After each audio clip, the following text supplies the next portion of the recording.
नमस्कार मित्रांनो, द विजय अकॅडमीमध्ये तुम्हा सर्वांचं स्वागत आहे. SPPU फायनल इयरला जर तुम्ही असाल आणि उद्या तुमचा सायबर सिक्युरिटी अँड डिजिटल फॉरेन्सिक्सचा पेपर जर असेल तर हा व्हिडिओ तुमच्यासाठी खूप इम्पॉर्टंट आहे. तर तुम्हाला या पेपरसाठी लागणारे इम्पॉर्टंट क्वेश्चन्स आणि स्ट्रॅटजी आणि त्यानंतर सॉल्व क्वेश्चन पेपर PYQs मी सगळं प्रोव्हाइड करणार आहे. तर हा व्हिडिओ पूर्ण नक्की बघा आणि तुमच्या मित्रांसोबत नक्की शेअर करा. तर मित्रांनो, आपला जो चॅप्टर आहे किंवा सब्जेक्ट आहे cyber security and digital forensic, याचा आपण पहिलं युनिट पाहिलं तर इंट्रोडक्शन टू सायबर सिक्युरिटी आहे. तर आपण एक तर सिलेबस वाईज आणि दुसरं म्हणजे त्याच्यातील मोस्ट इम्पॉर्टंट क्वेश्चन आणि PYQs जे रिपीटेड झालेले आहेत ते बघू.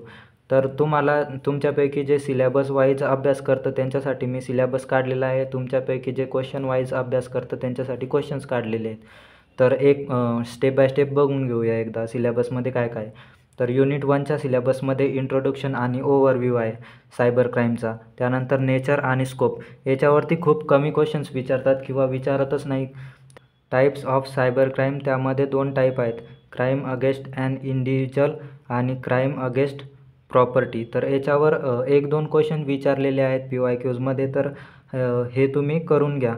त्यानंतर सायबर एक्स्टॉर्शन आणि सायबर ट्रॅफिकिंग याच्यावरती खूप वेळा क्वेश्चन्स विचारलेले आहेत, तर हे पण इम्पॉर्टंट आहे, तर हे पण करून घ्या. त्यानंतर सायबर टेररिझम, याच्यावर 1 किंवा 2 वेळा क्वेश्चन विचारलेले आहे, म्हणून तुम्ही हे पण एकदा वाचून घ्या. त्यानंतर need for information security, threads of information system आणि इन्फॉर्मेशन अश्युरन्स. तर याच्यातले जे हे 2 टॉपिक आहेत, या 2 टॉपिकवर सगळ्यात जास्त क्वेश्चन विचारले जातात. तर सगळ्यात पहिले तुम्ही हेच केलेलं पाहिजेत. तर हे तुम्ही एकदम डिटेलमध्ये बघून घ्या. त्यानंतर इन्फॉर्मेशन अश्युरन्स, याच्यावर पण जास्तपैकी काही क्वेश्चन्स विचारलेले नाही आहेत. त्यानंतर सायबर सिक्युरिटी आणि सिक्युरिटी रिस्क ॲनालिसिस, तर रिस्क ॲनालिसिसवर खूप सारे क्वेश्चन्स विचारलेले आहेत. तर हा झाला सिलेबस युनिट 1चा. त्यामध्ये तुम्हाला इतकंच करायचं आहे, टाईप्स, त्यानंतर हे 3 पॉईंट आहेत, त्यानंतर हे 2 पॉईंट आहेत आणि रिस्क ॲनालिसिस. हे जर तुम्ही केलं तर 25च्या वरती मार्क तुम्हाला फिक्स पडतील. त्यानंतर मोस्ट IMP क्वेश्चन आणि PYQs जे जास्तीत जास्त रिपीटेड झालेले आहे ते बघून घेऊया. तर त्याच्यात सगळ्यात पहिला क्वेश्चन येतो आपल्याकडे, डिफाईन सायबर क्राईम आणि explain types of cyber crime. तर हा क्वेश्चन नेमकं 3 किंवा तिन्ही पेपरमध्ये विचारला गेलेला आहे. तर हा क्वेश्चन खूप सारा इम्पॉर्टंट आहे. त्यानंतर what do you mean by cyber extortion, drug trafficking, म्हणजे हा क्वेश्चन पण 2 वेळा विचारलेला आहे. आणि इकडे मार्क्स पण आहे, किती मार्क्सचा हा क्वेश्चन आलेला होता. तर 5 आणि 8 मार्काला हा क्वेश्चन विचारला जातो आणि हा पण. तर तुम्ही बघू शकता. त्यानंतर give reasons behind need for information security, हा क्वेश्चन पण 5 आणि 7 मार्काला विचारला जातो. हा पण इम्पॉर्टंट आहे. त्यानंतर explain different threats to information system, information सिस्टीममधले थ्रेट्स कोणकोणते आहेत ते एक्सप्लेन करायचे. तर 5 आणि 7 मार्काला हा क्वेश्चन पण येतो. त्यानंतर explain process of security risk analysis, तर हा पण खूप वेळा विचारलेला आहे, 5 आणि 7 मार्काला येतो. तर हे झाले खूप इम्पॉर्टंट टॉपिक. आणि याच्यानंतर काही क्वेश्चन्स आहेत जे खूप कमी वेळा विचारले गेलेले आहेत, 1 किंवा 2 वेळा. तर ते क्वेश्चन आहेत, describe detail about cyber crime against individual and organization. त्यानंतर what is cyber crime, how to prevent it. त्यानंतर characteristic of cyber crime, what is cyber stalking and how it is conducted. आणि cyber terrorism काय असतं आणि त्याचे objective कोणकोणते आहेत.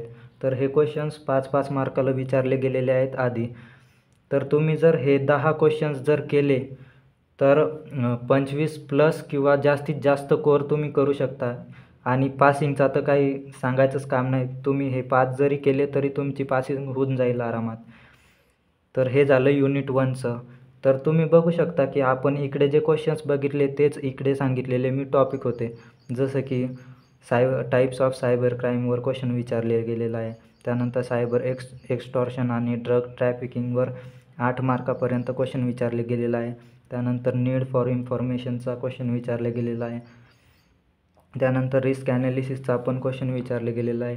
तर हे झालं युनिट 1चं. तुम्ही जर एवढं केलं तर खूप झालं तुमच्यासाठी. तुम्ही जास्तीत जास्त कोरिंग करून घ्याल. त्यानंतर युनिट 2चं बघूयात. तर युनिट 2 आहे आपलं cyber crime issues and cyber attack.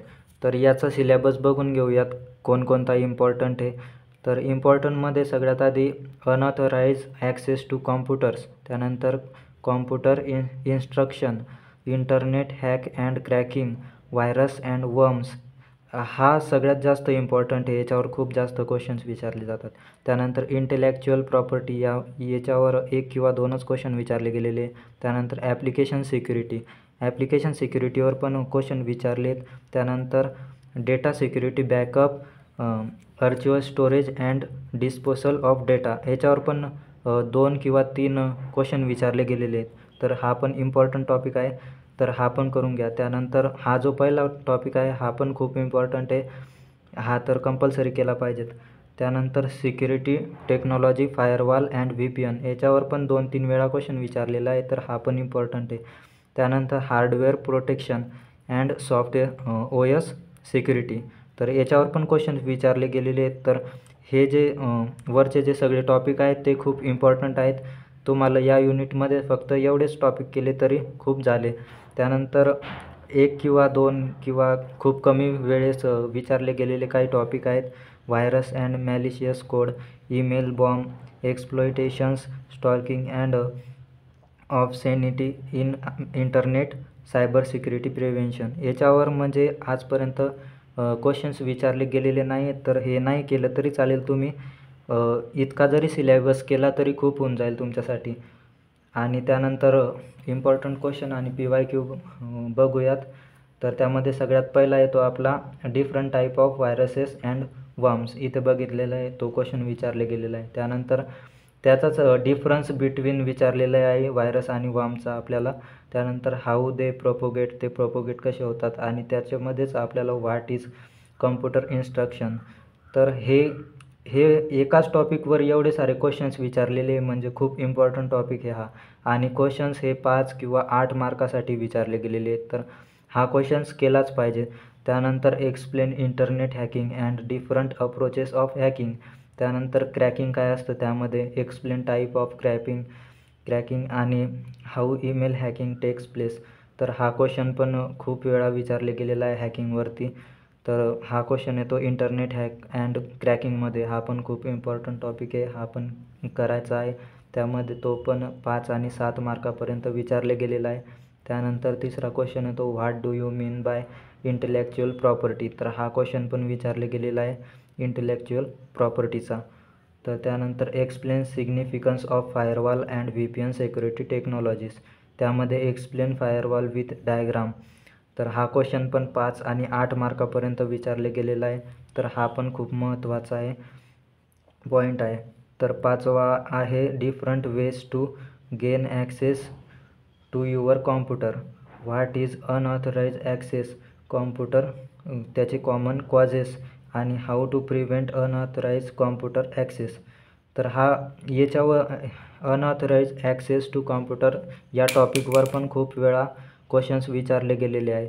तर 5 किंवा 7 मार्कापर्यंत क्वेश्चन्स विचारले गेलेले. तर हा पण खूप इम्पॉर्टंट क्वेश्चन आहे. त्यानंतर काही लेस क्वेश्चन आहेत जे 1 किंवा 2 वेळाच विचारले गेलेले आहेत. ते आहेत explain in detail OS security. हा एकदाच विचारला गेला होता 5 मार्कासाठी.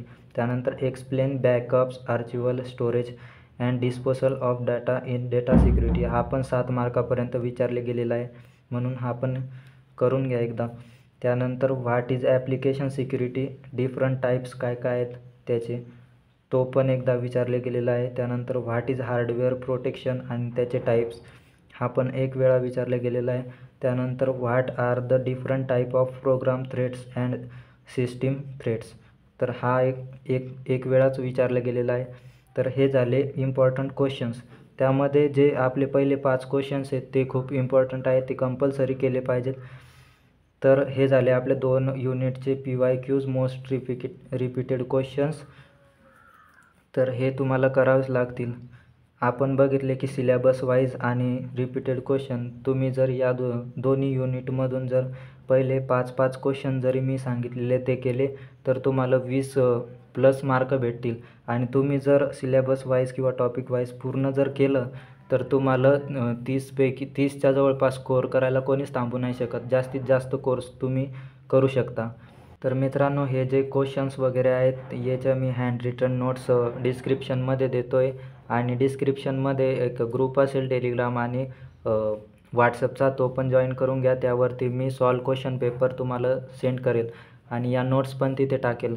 तर अपडेट्स किंवा यानंतरच्या पेपरचं जे पण तुम्हाला मटेरियल वगैरे पाहिजेत असेल SPPU रिलेटेड सगळे first year, second year, third year आणि फोर्थ इयर, त्याच्यासाठी तुम्ही जॉईन करून घ्या.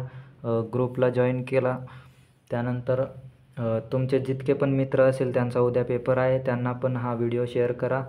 तर धन्यवाद मित्रांनो. थँक्यू.